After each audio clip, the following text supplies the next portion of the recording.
तुभ्यं नमस्त्रिभुवनार्तिहराय नाथ।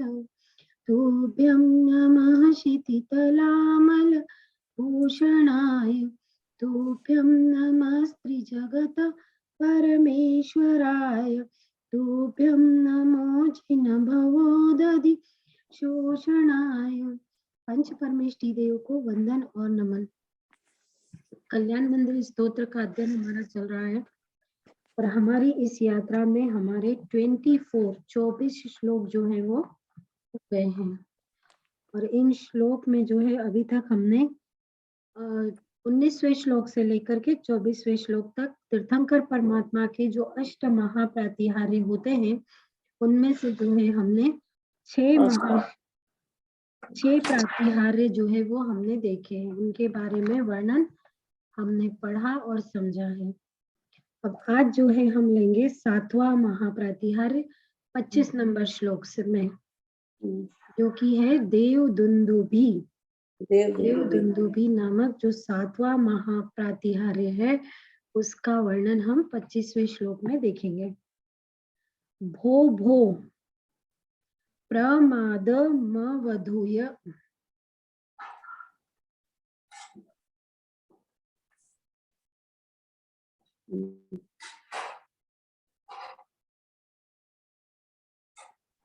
भो भो प्रमादमवधूय भज ध्वमेन मागत्य निर्वृत्ति पुरीं प्रति सार्थवाहम् एतन्निवेदयति देवा जगत्त्रयाय।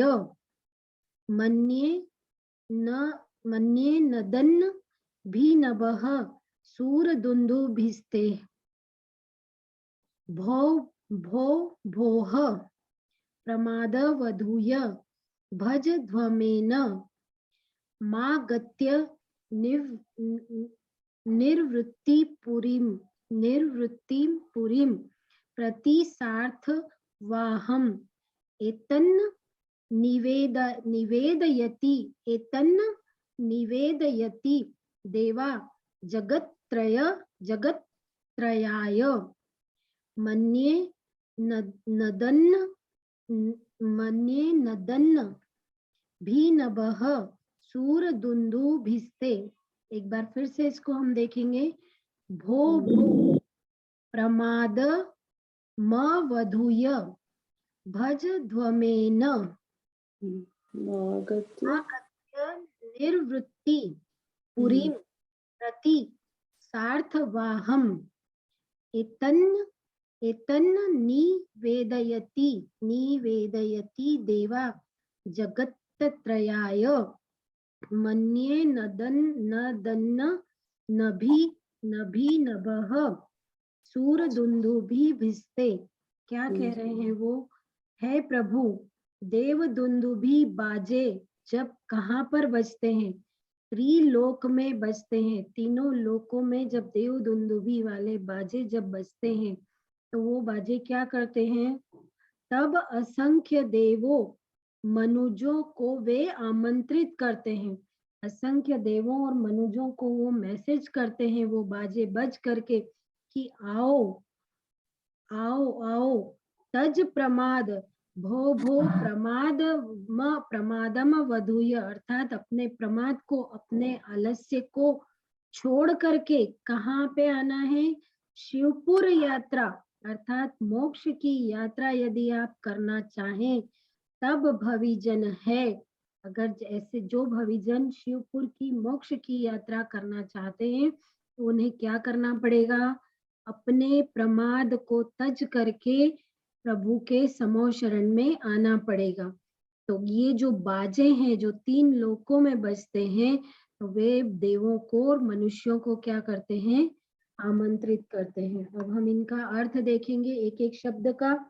भव भव, हे भव्य प्राणियों, प्रमादम प्रमाद को, आलस्य को, अवधूय त्याग करके, भव भज ध्वम आप भजो, सेवा करो। किसकी सेवा करो? तीर्थंकर परमात्मा की आप सेवा करो, तीर्थंकर परमात्मा को आप भजो, उनका गुणगान करो, उनकी सेवा में आप हाजिर हो। एवं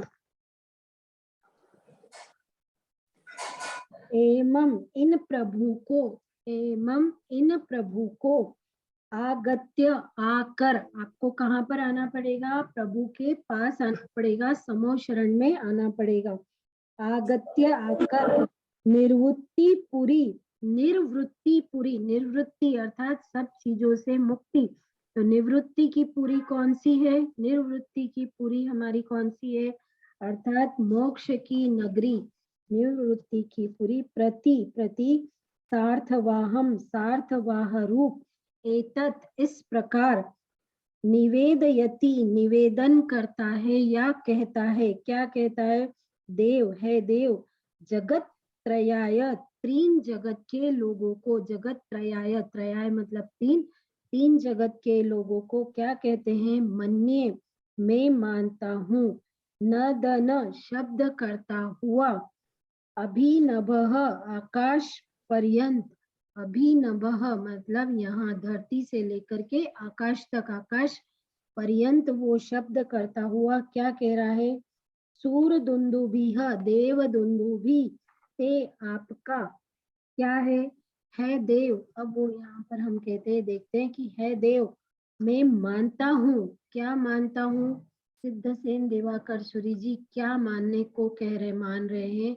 वो कह रहे हैं, हे देव, मैं मानता हूँ कि आकाश में शब्द करता हुआ यह आपका देव दुंदुभी, जो पूरे आकाश में गुंजायमान हो रही है, ऐसी ये जो देव दुंदुभी है, ये देव दुंदुभी तीन जगत के, त्रिजगत के लोगों से क्या कहता है?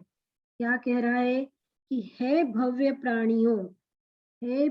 प्राणियों, प्रमाद का त्याग करके, अर्थात अपने आलस का त्याग करके यहाँ आकर, कहाँ पर आना है? आलस्य का त्याग करके समोशरण में। जब तीर्थंकर परमात्मा के समोशरण लगते हैं तो देव दुंदुभी नामक जो है वो सातवां प्रातिहार्य रहता है, और वो प्रातिहार्य देव दुंदुभी क्या कह रही है? कि अपने प्रमाद का त्याग करके आपको कहाँ आना है? समो शरण में आना है। और यहाँ पर आकर के करना क्या है?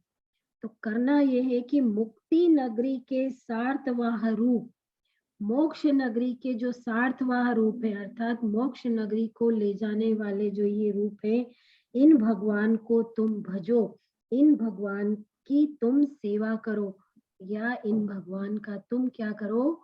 आश्रय ले लो। तो ये देव दुंदुभी जो है तीनों लोकों के लोगों को, देवताओं को, मनुष्य को, सबको संदेश दे रही है कि यहाँ अपने आलस्य को तज करके यहाँ आओ, और मुक्ति नगरी के जो सार्थवाह है रूपी जो भगवान है, इनकी शरण लो, इनकी तुम सेवा करो, इनके तुम भजन कीर्तन करो, उनकी देशना को सुनो और इनका आश्रय लो, अर्थात इनके द्वारा जो प्ररूपित धर्म है उसको जो है वो तुम अपनाओ। अब इस देव दुंदुभी प्रतिहारे का इसका मंत्र, ओम रीम दुंदुभी प्रातिहार्योप शोभिताय श्री पार्श्वनाथ जिनेन्द्राय नमः। ओम रीम दुंदुभी प्रातिहार्योप शोभिताय श्री पार्श्वनाथ जिनेन्द्राय नमः। दुंदुभी प्रातिहार्योप शोभिताय श्री पार्श्वनाथ जिनेन्द्राय नमः जो है। और इस जो देव दुंदुभी ये वाले श्लोक का जो सांसारिक महत्व है वो ये है कि असाध्य रोग का ये शामक होता है, असाध्य रोग शामक ये श्लोक जो है वो होता है।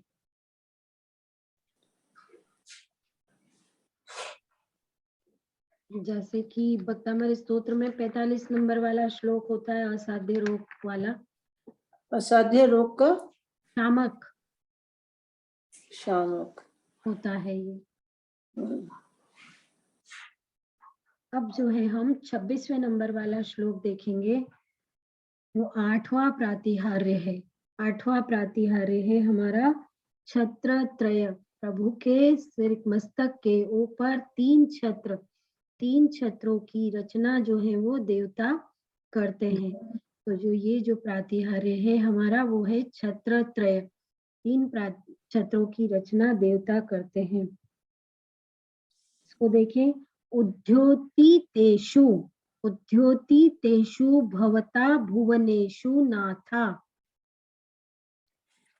तारान्वितो, तारान्वितो विधुरयम् विहता, विहताधिकाराः, विहताधिकाराः मुक्ता कलाप कलि कलितोल्ल, कलितोल्ल सीतात पत्र व्याज। कली तो है, च है। 1 मिनट, क्या है? च कलितोच वशितात पत्र। कलितोच्च, हाँ, कलितोच्च वसी। यहाँ कलितोल है। हाँ, इसमें कलितोल है। ये बुक में भी मेरे पास कली कली कलितोच्च, कलितोच्च, कलितोच्च वसीता तपत्र व्याजात, व्याजात त्रिथा ध्रुत तनु, ध्रुत तनुर, र जो है वो न पे आएगा। ध्रुत धृत तनुर ध्रुव मभ्युपेतः, मभ्युपेतः उद्योतितेषु भवता भुवनेषु नाथा तारान्वितो विधुरयम् विहिताधिकारः मुक्ता कलाप, मुक्ता कलाप कल्लितोच्छ, कल्लितोच्छव, तोच्छव सीता, सीता तपत्र व्याजात त्रिधा, व्याजात त्रिधा ध्रुत तनु, ध्रुत तनु, ध्रुत तनुर ध्रुवमभ्युपेतः, ध्रुत तनुर ध्रुवमभ्युपेतः। इस तरह से ये है। अब अगर हम इसके एक एक शब्द का अर्थ देखते हैं। उद्योतितेषु, प्रकाशित करने पर भी, प्रकाशित करने पर भी, भवता आप, भुवनेषु 3 भुवन में क्या होते हैं? नाथ है, नाथ, तारान्वितो तारों सहित, विधु अर्थात चंद्रमा, अयम यह, विहताधिकारः प्रकाश करने का अधिकार जिसका छीना जाता है। विहिताधिकार अर्थात अपने अधिकार से उसको क्या करना है? विहित कर देना है, उसका अधिकार छीन लेना है। मुक्ता कलाप कलित, मोती के समूह सहित, मुक्ता कलाप कलित मोती के समूह सहित, उच्छ्वसित उल्लासित होता हुआ, उच्छ्वसित उल्लासित होता हुआ, आतपन्न व्याजात 3 छत्र के बहाने, 3 छत्र के बहाने क्या होता है? त्रिधा 3 प्रकार से, धृत तनुह धारण किया है शरीर जिसने ऐसा, शरीर को उन्होंने धारण 3 कारण से किया है। अभ्युपेतः आपके पास आया हुआ। इस तरह से अगर अब हम इसका अर्थ देखें तो ये है नाथ, है नाथ, आपने 3 जगत प्रकाशित किए, आपने 3 जगत प्रकाशित किए, इससे प्रकाश करने का अधिकार जिनका नष्ट हुआ है। भगवान ने तीनों जगतों को प्रकाशित कर दिया, तो अब जो प्रकाशित पहले करते थे उनका अधिकार क्या हो गया? नष्ट हो गया। तो कौन प्रकाशित करते थे पहले? तो यहाँ तारा सहित चंद्र मोती के समूह से, तारा सहित इससे अधिकार जिसका नष्ट हुआ, ऐसे ये तारा सहित चंद्र मोती के समूह से सहित और उल्लसित होते हुए छत्रतय के बहाने मानो तीनों ही शरीर धारण करके आपकी सेवा करने के लिए आए हों, ऐसा जो है यहाँ पर लगता है। अब इसका हिंदी अगर हम देखते हैं तो तीन छत्र है नाथा, चंद्रमा मानो स्वयं बना आकर के। क्या कह रहे हैं वो कि चंद्रमा जो है वो स्वयं आकर के क्या बन गया है, तीन छत्र बन गया है। निज अधिकार पुनः लेने को सेवा में वह है तत्पर। अब प्रभु ने क्या किया है, तीनों लोकों को प्रकाशित कर दिया, जिससे चंद्रमा जो लोक को प्रकाशित करता था उसका वो अधिकार छिन गया है। तो अब उसका अधिकार छिन गया है तो वो क्या कर रहा है, वो जो है तीन छत्र बन करके भगवान के ऊपर वो आ गया है और क्या ले रहा है, निज अधिकार पुनः लेने को सेवा में वह है तत्पर। अपना जो उसका अधिकार है जगत को प्रकाशित करने का, वो पुनः लेना चाहता है वो, और उसके लिए वो क्या कर रहा है, भगवान की सेवा में तीन छत्र बन करके वो सेवा में तत्पर हो गया है। छत्र के मोती बन मानो, छत्र के मोती, छत्र तो कौन बन गया, चंद्रमा बन गया। अब जो छत्र के मोती हैं वो कौन बने हैं, ग्रह, जो दूसरे ग्रह हैं वो भी करते वंदन है। दूसरे जो ग्रह हैं वो क्या हो गए हैं, छत्र के मोती बन गए हैं। चंद्रमा जो है तीन छत्र बन गए हैं और मोती जो है छत्र के वो दूसरे ग्रह बन गए हैं। ऐसे पारस प्रभु के पद में शीश झुकाकर वंदन है। ऐसे पारस प्रभु को हम क्या कर रहे हैं, शीश झुकाकर वंदन कर रहे हैं। तो ये जो तीन छत्रों में जो मोती लगे हुए हैं वो कौन है, चंद्रमा के परिवार स्वरूप। जो चंद्रमा के परिवार में तारागण होते हैं ना, जो बहुत सारे तारे हमको रात को दिखाई देते हैं, तो मोती जो है वो कौन है, वो तारागण है। चंद्रमा का जो परिवार है, तारों सहित चंद्रमा आ गया है। चंद्रमा खुद तो तीन छत्र बन गया है स्वयं, और जो उसके परिवार के तारागण है वो सब क्या बन गए हैं, उस छत्र के मोती बन गए हैं। अब इसका मंत्र अगर हम देखते हैं तो है ओम ह्रीम छत्रत्रय प्रातिहार्य विराजिताय श्री पार्श्वनाथ जिनेन्द्राय नमः।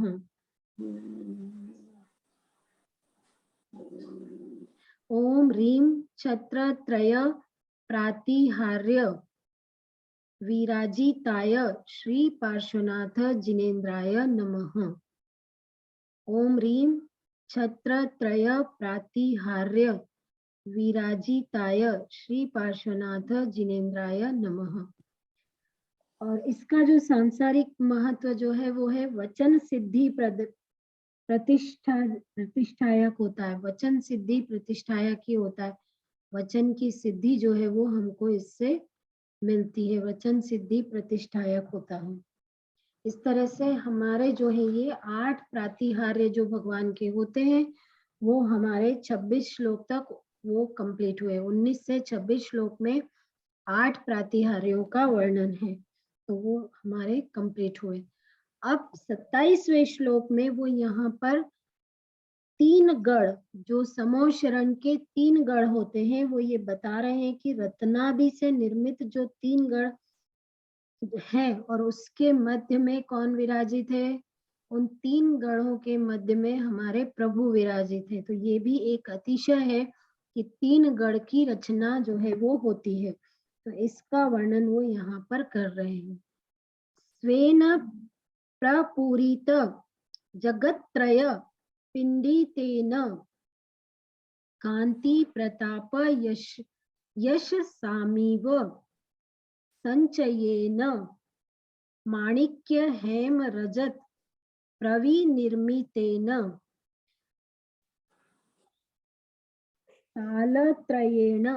सालत्रयेण भगवन् भीतो विभासि स्वेन प्रपूरित जगत्त्रय पिंडितेन कांति प्रताप यश सामीव संचयेन माणिक्य हेम रजत प्रविनिर्मितेन कालत्रयेण भवन्न भीतो विभासि स्वेन प्रपूरित जगत्त्रय पिंडितेन कांति प्रताप यश सामीव संचयेन माणिक्य हेम रजत प्रविनिर्मितेन सालत्रयेण भगवन् भीतो विभासी। अब इसका एक एक शब्द का अर्थ अगर हम देखते हैं तो स्वेन यानी कि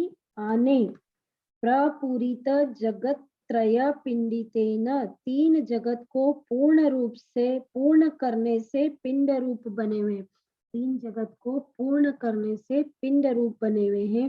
कांति प्रताप यशसाम, कांति प्रभाव और यश, कांति प्रतापम प्रभाव और यश, इव मानो बताए हो ऐसे, संचयेन अर्थात समूह के द्वारा, माणिक्य हेम रजत प्रविनिर्मितेन, माणिक्य स्वर्ण, हेम अर्थात स्वर्ण और रजत चांदी से निर्मित है। ये तीन गढ़ जो है ये कैसे हैं?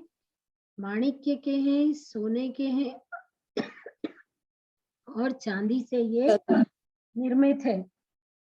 सालत्रयेण, सालत्रयेण अर्थात तीन गढ़ द्वारा, भगवान हे भगवान, अभितः चारों ओर से, विभासी आप शोभित होते हैं।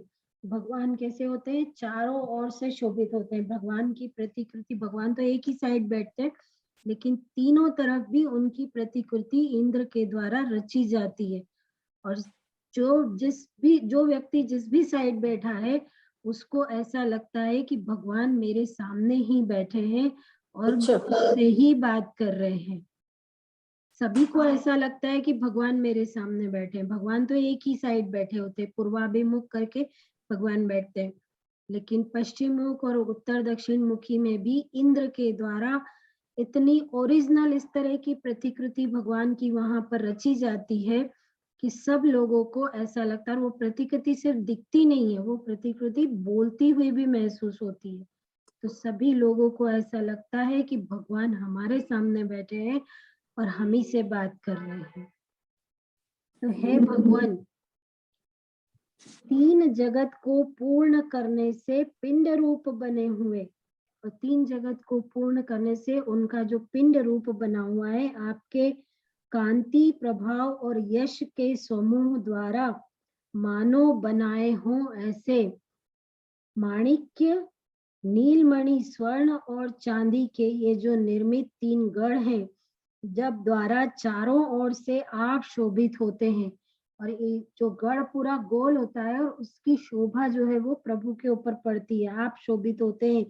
आपकी कांति यश और प्रभाव त्रिजगत में नहीं सामने से ये तीनों एक ही स्थल पर पिंड रूप हुए हैं। आपके प्रभाव के कारण ही ये पिंड रूप हुए हैं तीन जगत के। ये तीन गढ़ के रूप में शोभित होते हैं। तीन जगत जो है यहाँ पर, त्रिजगत जो है तीन गढ़ के रूप में शोभित हो रहे हैं। इनमें भगवान की कांति नील वर्ण होने से, नील वर्ण है, तो यहाँ पर ये नील वर्ण दो तीन बार पिछले श्लोक में भी आया था। तो इससे भी हमको यहाँ पर ये पता चलता है कि ये श्लोक जो है, ये स्तोत्र जो है ये पार्श्वनाथ भगवान का है। नील वर्ण का ये जो है भगवान की कांति नील वर्ण होने से नील रत्न का गढ़ समझो। ऐसा लगता है कि जैसे ये गढ़ कैसा है, नील रत्न से बना हुआ है। प्रताप प्रभाव अग्नि धमन धमन है, अतः उसे स्वर्ण का गुण समझे, और यश जो है वो उज्जवल है तो उसका प्रतीक चांदी को समझे। यहाँ पर जो प्रभु का प्रताप है और जो प्रभाव है उसको उन्होंने क्या है, स्वर्ण से तुलना करी है, और जो प्रभु का यश उज्जवल है, प्रभु का जो उज्जवल स्वरूप है उसकी तुलना उन्होंने चांदी से की है। और प्रभु की जो नील वर्ण की कांति है तो उसकी तुलना उन्होंने नील रत्न से की है। जो माणिक्य की जो बात है, नीलमणि, स्वर्ण और चांदी, तो यहाँ पर उसमें प्रभु के उससे तुलना की है। प्रभु की कांति जो है वो नील रत्न की समझना है, प्रभु का प्रभाव जो है वो स्वर्ण के समान है, और प्रभु का जो यश है वो कैसा है, चांदी के समान ज्वल है। अब इसका हिंदी का हम देखते हैं। समो शरण में माणिक सोने चांदी के त्रैकोट बने, माना नाथ तुम्हारी कांति कीर्ति और प्रताप हिने, जन्म जात वेरी के भी हो जाते मैत्री युक्त मन है, ऐसे पारस प्रभु के पद में शीश झुकाकर वंदन है। वो यहाँ पर क्या कह रहे हैं कि जन्मजात वेरी के भी हो जाते मैत्री युक्त मन है। अर्थात जन्मजात वेरी कौन होते हैं? सिंह और हिरण हो गया, या दूसरे भी जान, सांप और नेवला हो गया, कुत्ता बिल्ली हो गया, ये कैसे हैं? जन्मजात वेरी हैं, लेकिन इनका भी क्या हो जाता है? तुम्हारी कांति कीर्ति और प्रताप से, अर्थात प्रभु की कांति कीर्ति और प्रताप से ये वेरी, जो जन्मजात के वेरी होते हैं, ये भी क्या हो जाते हैं? मैत्री युक्त इनके मन हो जाते हैं। इनके मन में भी मैत्री भाव उत्पन्न हो जाता है। प्रभु के शरण में सब आते हैं, सारे जानवर आते हैं, सब एक साथ बैठते हैं, मनुष्य भी आते हैं जिनके मन में भी वैर होता है, लेकिन सबके मन का वैर कैसा हो जाता है? प्रभु के कांति कीर्ति और उससे प्रताप से, तेज से सबके मन का वैर जो है वो दूर हो जाता है, और जो सबके मन जो है वो कैसे हो जाते हैं? मैत्री से युक्त हो जाते हैं। सबके मन जो है वो मैत्री से युक्त हो जाते हैं। तो यहाँ पर जो है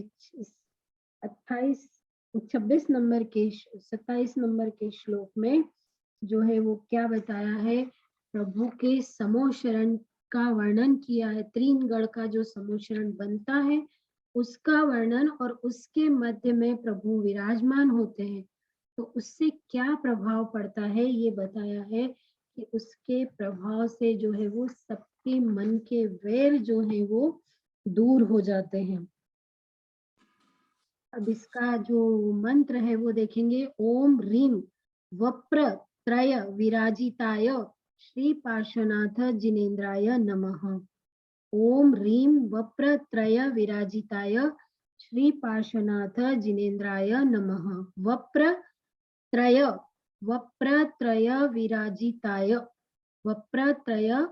विराजिताय श्री पार्श्वनाथ जिनेन्द्राय नमः। और इसका जो सांसारिक प्रभाव है वो ये है कि वैर विरोध विनाशक ये श्लोक होता है। वैर विरोध का विनाश जो है वो इस श्लोक के अध्ययन से हो जाता है।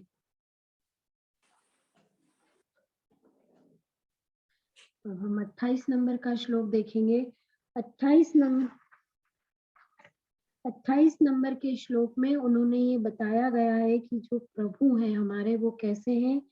देवेंद्रों के द्वारा भी वंदनीय है। इंसान तो वंदन करते ही करते हैं, देवेंद्रों के द्वारा भी प्रभु जो है वो वंदनीय है। दिव्य स्त्रजो जिन नमत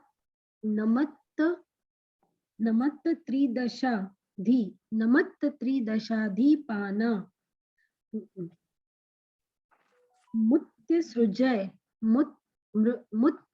मुत्सृजय रत्न रचितानपि मौलिबन्धान पादोश्रयन्ति भवतो यदि वा परत्र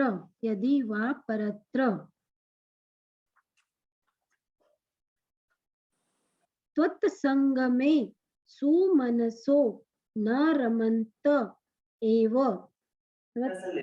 त्वत्संगमे सुमनसो न रमन्त एव। फिर से पढ़ेंगे इसको हम। दिव्यस्त्रजो जिन नमित्त त्रिदशाधिपाना उत्तसृजय रत्न रचितानपि मौली बंधान पादोश्रयति भवतो यदि वा परत्र त्वत्संग में सुमनसो न रमंत एव। अब इसके एक एक शब्द का अर्थ हम देखें। दिव्यस्त्रज, दिव्य पुष्प की मालाएं, जिन हे जिनेश्वर, नमस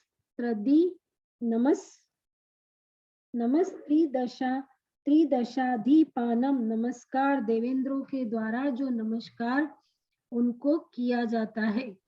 नमस्कार करते हुए इंद्रों के, क्या होता है, नमस्कार करते हुए जो इंद्र होते हैं, उत्सृज्य छोड़कर, रत्न रचितानपि वैढूर्य आदि रत्नों के रत्नों से रचित भी, मौली बंधन उनके मुकुट को, मौली बंधन अर्थात उनके मुकुट को, पादों दो चरण का, अयंती आश्रय लेते हैं, भवतः आपके, यदि वह अथवा तो वह उचित है, क्योंकि परत्र अन्यत्र त्वत्संग में आपका समागम होने पर सुमनस, सुमनस हमने पहले भी ये शब्द आया था, देखा था, सुमनस अर्थात कौन, पंडित और देव जिनके की मन अच्छे होते हैं, न रमंत एव, रमन करते ही नहीं है। तो इसका अर्थ देखें कि हे जिनेश्वर देव, आपको नमस्कार करते हुए देवेंद्रों की दिव्य पुष्प की मालाएं और वैढूर्यादि रत्नों से रचित मुकुटों का भी वैडूर्य जो रत्न होते हैं उनसे जो बने हुए मुकुट होते हैं, त्याग करके आपके चरणों का ही आश्रय ग्रहण करती है। ये सही भी है, उपयुक्त है। क्यों? क्योंकि आपका संगम होने से, क्योंकि आपका साथ होने से क्या होता है, सुमनस अर्थात पंडित और देव अन्यत्र रमण नहीं करते हैं, मतलब वो कहीं और फिर नहीं जाते हैं। और यहाँ पुष्प को भी सुमनस कहते हैं, अतः उन्हें भी आपके चरण का आश्रय उपयुक्त ही है। अर्थात प्रभु के चरणों का जो एक बार आश्रय ले लेता है, फिर वो दूसरी जगह कहीं भी जाता नहीं है, उसको दूसरा कुछ भी अच्छा नहीं लगता है। प्रभु इंद्रों के नत मुकुटों की पुष्प मालिका कहती है, क्या कह रही है, उनके नत मुकुट की पुष्प मालिका क्या कह रही है, तव पद का सामीप्य प्राप्त कर प्रकट हुई जो भक्ति है, प्रभु के चरणों के सामीप्य से हमें जो भक्ति प्रकट हुई है, इसका अर्थ समझिए प्रभु से जुड़े सभी अंतर्मन हैं, ऐसे पारस प्रभु के पद में शीश झुकाकर वंदन है। मतलब कि अगर प्रभु का सानिध्य एक बार पा लिया तो फिर हमें दूसरा कुछ भी अच्छा नहीं लगता है। ये चीज हमारे लिए भी होनी चाहिए कि अगर हमें एक बार अपने तीर्थंकर परमात्मा का सानिध्य मिला है, हमें उनके द्वारा प्ररूपित ये जिन धर्म यदि हमें मिला है, तो हमारे को दूसरे कहीं भी जगह जाना नहीं चाहिए, हमें दूसरा कोई भी अच्छा लगना नहीं चाहिए, सिर्फ और सिर्फ हमारे परमात्मा जो है वो ही हमें अच्छे लगने चाहिए। ये इसका मतलब है इस श्लोक का। अब जो है इसका मंत्र जो है वो देखें, ओम ह्रीम पुष्प माला निषेवित चरणाम्बुजाय श्री पार्श्वनाथ जिनेन्द्राय नमः। ओम ह्रीम पुष्पमाला निषेचित चरणाम्बुजाय श्री पार्श्वनाथ जिनेन्द्राय नमः। पुष्पमाला निषेवित, पुष्पमाला निषेवित चरणाम्बुजाय, निषेवित चरणाम्बुजाय श्री पार्श्वनाथ जिनेन्द्राय नमः। और इस श्लोक का जो महत्व है वो है यश कीर्ति प्रसारक, ये इसकी आराधना करने से आपका यश और कीर्ति जो है वो बढ़ती है। यश कीर्ति प्रसारक जो है वो ये श्लोक है। तो इस तरह से हमारे 4 श्लोक हुए 25 से लेके 28 तक, जिसमें हमने 8 महाप्रतिहार्य से 2 प्रतिहार्य देखे, और जो है तीसरे नंबर पे हमने समोशरण का उनका जो अतिशय है वो देखा। और फिर यहाँ पर हमने देखा कि 28वें नंबर श्लोक में कि प्रभु जो है वो देवेंद्रों के द्वारा भी, देवों के द्वारा भी वंदनीय। 28 श्लोक हमारे हो गए हैं। जिन आज्ञा विरुद्ध कुछ भी कहा गया हो तो मिच्छामि दुक्कडम। 27 नंबर तो बहुत अच्छा लगा, हाँ, चारों तरफ से उन्हीं को